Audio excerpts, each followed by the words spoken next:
どうせもうこのチャンネル誰も見てないと思うので、自分の本当に言いたかったこととかいろいろ言っていこうと思います。できるだけね、議論を呼ぶようなセンシティブな話題は下げてきたんですけど、一つこんな話題を話そうと思います。私はですね、8年前、とある機会がありまして、自分の学校に来てたインドネシア人の留学生3人を連れて、それから日本人の友達2、3人を連れて、それで一緒に観光したことがあるんですよ。でたまたまですね、その辺の多分売店か食堂みたいなところに寄ったんですね。で、そこで食事しようと思ってテーブル席に座ったら、どういう理由で行ってきたのかわかんないんですけど、その売店のおばさんがですね、あんたらイスラム教徒かっていきなり言ってきて、で、は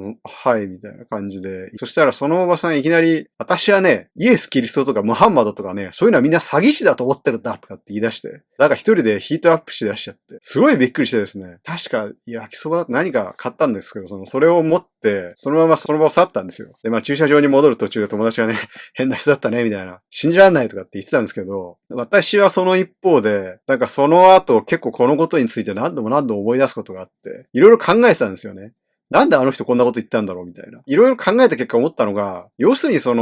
悪意がなかったんじゃないかみたいな。っていうのもですね、じゃあ、実は私自身も無宗教です。私も、神様とかも特に信じてないですし、特に何かじゃあ仏教神道とかやってるわけじゃないです。で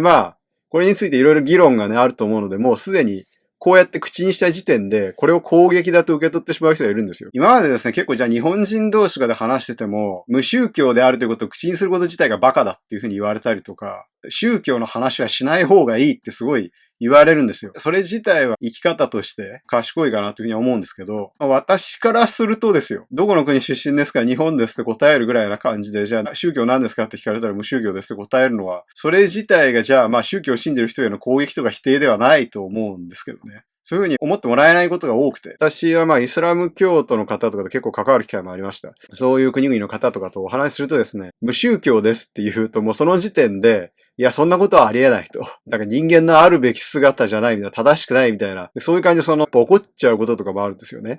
で、じゃあ話戻ってくると、それって要するにじゃあさっきのおばさんと同じなんじゃないかと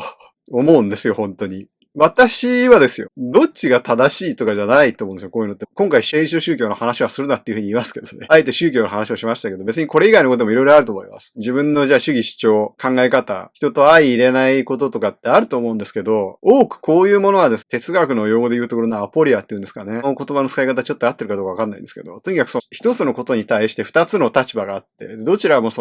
完全に正しいと証明しきれないような場合、みたいなことがあるわけですよ。そういう時に相手に自分の考え方を押し付けるのは良くないんじゃないかなというふうに思ってます。で、本当にね、これ難しいですけどね。自分の国から一切出たことがなかったりとか、違う価値観に触れたことがない場合ですと、やっぱり無自覚にこういうことやってしまうこと結構あるんですよ。私は普段からいろんな国の人と関わってるので、できるだけこういうことしないように努力はしてるんですけど、なかなか私自身も難しいです。ということで皆さんはね、なんか似たような体験とか経験とかありますかね。もしよかったらじゃあコメント欄でシェアしてください。今日はありがとうございました。